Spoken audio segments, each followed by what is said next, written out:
Teddy Roosevelt and Woodrow Wilson in the early 1900s made it cool to name your domestic agenda some fancy moniker. These presidents are only taking up the torch begun by them. So Teddy Roosevelt had his square deal, Woodrow Wilson had his new freedom, FDR had his new deal, JFK has his new frontier, and LBJ has his great society. Let's do a little bit of contextualization here with a quote from Andrew Hartman's book, The War for the Soul of America. And he's talking about the 1950s, where he says, "It was as if dark clouds of dissent were visible on the not too distant horizon. It was as if Americans embraced cultural conformity in order to suspend disbelief about what lurked beneath such a facade." So let's do a helpful exercise here. Why don't you pause me and come up with as much conformity and as much challenge to conformity that occurred in the 1950s? Come back, we'll say a brief thing about it, and then we'll get to John F. Kennedy.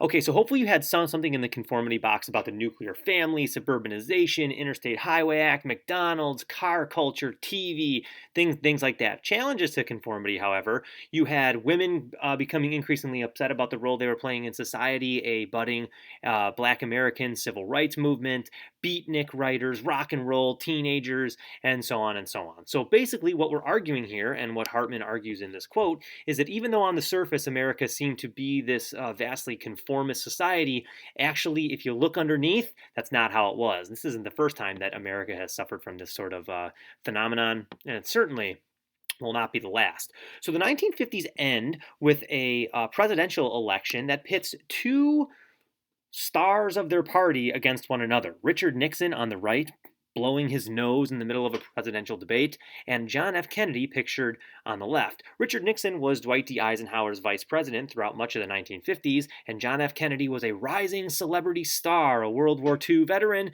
and heir to a vast fortune. His family was incredibly wealthy, and therefore we have sort of a battle of the big boys. Now, one of the interesting things about the election in 1960 was that it was the first one that had television or televised debates. And in the debates, John F. Kennedy came off as a very handsome, very eloquent speaker, a very inspiring an aesthetically pleasing candidate, whereas Richard Nixon came off as kind of awkward and goofy and just not aware of the fact that he was on TV, indicated by, right there, the fact that he's blowing his nose. Okay, so here are two candidates. You have John F. Kennedy, who's this young Catholic, very idealist. He's a veteran of World War II, though. He's tough on communism, and he's got a really wealthy background. Now, juxtapose that with Richard Nixon, who just comes off as old. Even though he's not really that old, he comes off as old. He's Dwight D. Eisenhower's vice president. He's blowing his nose on national television. He's sweating profusely. He's a Protestant. He's very traditional. However, he's also a veteran of World War II, and he's tough on communism. So really, they have a lot in common in terms of vision, just not a lot in common in terms of aesthetics. When the election plays out, it seems as though it's going to come down to the wire, and it does, and likely due to a lot of dead people voting for him, John F. Kennedy narrowly wins a popular vote and comes away with an electoral victory. And upon his victory, shortly before his victory in the presidential election, he sort of gives America an idea of where he stands, what his presidency will look like. He says, "We stand today on the edge of a new frontier, the frontier of the 1960s, the frontier of unknown opportunities and perils, the frontier of unfilled hopes and unfilled threats. Beyond that frontier are uncharted areas of science and space, unsolved problems of peace and war, unconquered problems of ignorance and prejudice, unanswered questions of poverty and surplus. John F. Kennedy is going to figure it all out." Well, when the new frontier actually comes, here's what we get. He raises the minimum wage and raises Social Security payments, which makes young people happy, makes some old people happy. He expands federal scholarships and student loans, sort of sowing the seeds, providing the foundation for FAFSA, which many of you listening to this will probably be needing to use because Americans are obtuse and don't want to elect a president who's in favor of universal public education for college students. Anyways, he expands school lunch programs and he promises to put a man on the moon. He also institutes a Clean Air Act, Equal Pay Act, and these are all wonderful things. However, The devil is in the details, as it usually is. Kennedy's economy, while going to offer all of those things, is operating under what's called commercial or corporate Keynesianism. Now, Keynes, you might remember as being the economist that informed much of FDR's policies during the New Deal. What happens is corporations who got immensely powerful during World War II and during the 1950s sort of take Keynesianism into their own hands and convince the government to apply Keynesian theory to corporations. Big tax cuts on corporations, low prices will urge Americans to buy more. So it's basically like a cut taxes and get people to spend in an effort to prop up the economy.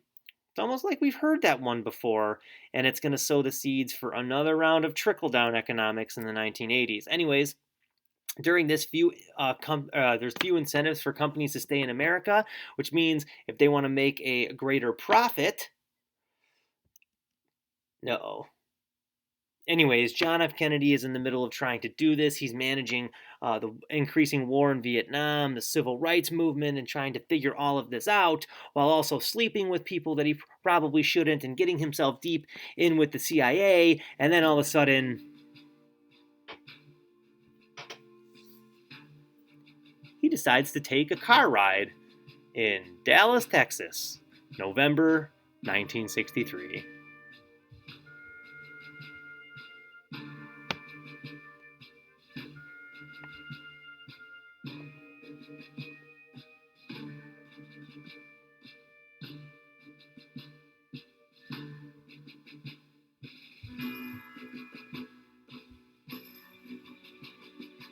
There he is, so handsome.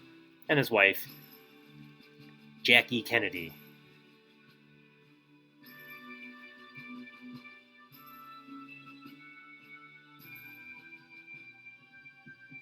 Here he comes. Oh, there's something wrong with his neck. What's the matter with him?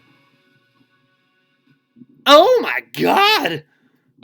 Anyways, Kennedy dies because he gets assassinated. His head blows up, and his wife climbs on the back of the car to pick up all the pieces, literally. Anyways, that night on plane, there's Kennedy's wife, Jackie Kennedy, and Lyndon Johnson being sworn in as president.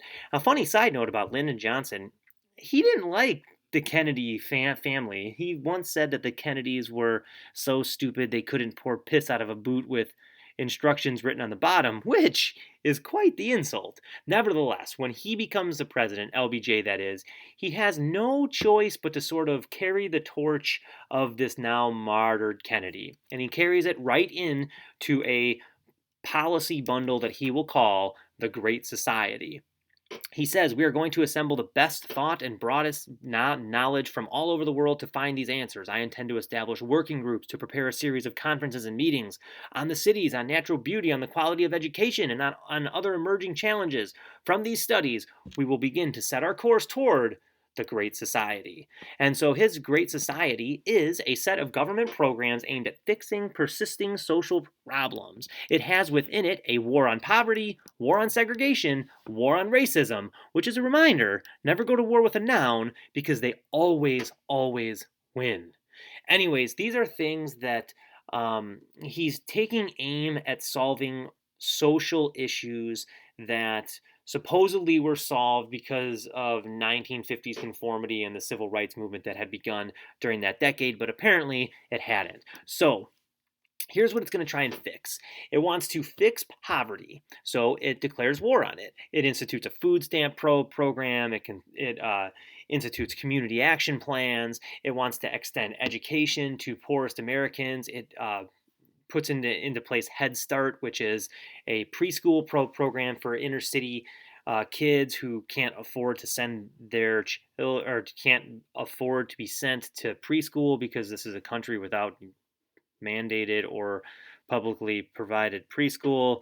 Man, this is depressing. It also puts into place Medicare, which is medical insurance to the elderly, and Medicaid, which is medical insurance to poor people. It also seeks to target racism by passing the Civil Rights Act in 1964, which basically undoes for good Plessy versus Ferguson, bans public segregation, particularly in public places. It also passes the Voting Rights Act in 1965, which says that there should be no barriers to voting, no more grandfather clauses, no more literacy tests, no more poll taxes or anything like that. And it seeks to extend a national culture through creating things like PBS, which of course is memorialized by Big Bird. Anyways, these are a lot of government programs. So the Great Society vastly increases the size of the federal government. However, if you've been paying attention, you will know that America's economic problems are not because poor people don't have preschool. It's because poor people don't have jobs and aren't extended opportunities in the economy.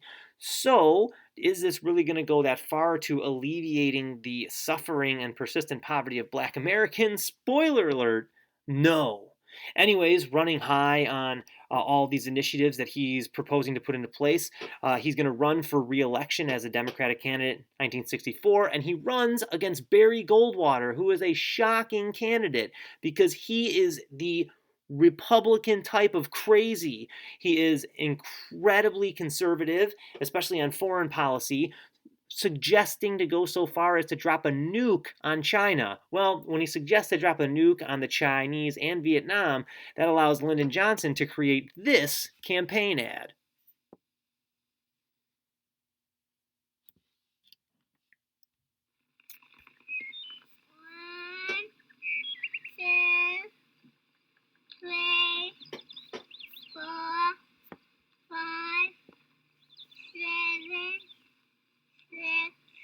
Whoa.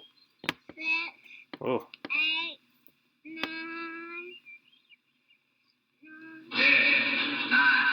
8, 7, 6, 5, 4, 3, 2, 1, 0. Ooh, no, she did. These are the stakes to make a world in which all of God's children can live, or to go into the dark. We must either love each other or we must die. Vote for President Johnson on November 3rd. The stakes are too high for you to stay home. All right, and people listen and they go out and vote on November 3rd, and this is the election map. Wow, Barry Goldwater gets absolutely crushed by Lyndon Johnson. Many argue that if the Republicans would have run a less crazy candidate, like more progressive Republican Nelson Rockefeller, that wouldn't have happened. But what Barry Goldwater's epic loss does is it opens the victory for more Republican crazies to run for office, and that's how we're going to get Ronald Reagan. Well, when Ronald Reagan comes into office, and the people that come after him, their main target to dismantle all of the Great Society programs that they argue made black Americans dependent on the welfare rolls and not instilled with the American dream. Anyways, back to the 1960s.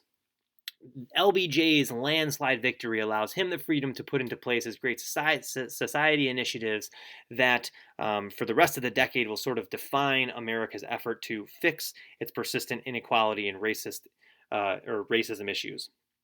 Does it work? No. Anyways, the Great Society and our talk of it should have you thinking, wow, that sounds exactly like another thing that we've learned about, one that only came up a period ago. It sounds exactly like the New Deal. How about an exercise for fun? You go ahead and pause me and write down similarities and differences between the New Deal and the Great Society. Bring me back and we'll talk about it. All right, so hopefully you had a minute to talk about similarities and differences between the Great Society and the New Deal. Let's go ahead and start with similarities. Both of them were passed by presidents that go by their initials. All right, that's not that important, but you get the point. They were Democratic administration, so the Democratic Party is now seen as the party of big government. They were both responses to poverty in America. However, the New Deal tried to change the economic system a little bit more than the Great Society did. The Great Society was targeted mostly on culture, less on economics. They're both dramatic expansions of the power, size, and scope of the federal government, which will draw criticism from conservatives and those on the right for years to come, still even to this day. Differences include the fact that the New Deal comes in a time of severe depression, whereas the Great Society comes in a time of relative affluence. So the Great Society is a little bit tougher pill to swallow, especially for already affluent Americans, because they're like, hey, we did it all on our own. We're good. The Great Society has a specific focus on civil rights, which, if you recall from our discussions on the New Deal, was sort of lacking in the 1930s and 40s because you needed Southerners to be on board, and there was no legal dismantling of segregation yet. So it was harder for the New Deal to really go after that kind of stuff. Anyways, that should leave you with a great historical synthesis opportunity and a question that has been asked before on the AP test. That's all the time we've got for today in the 1960s. Stay classy, everyone, and hold on to your heads.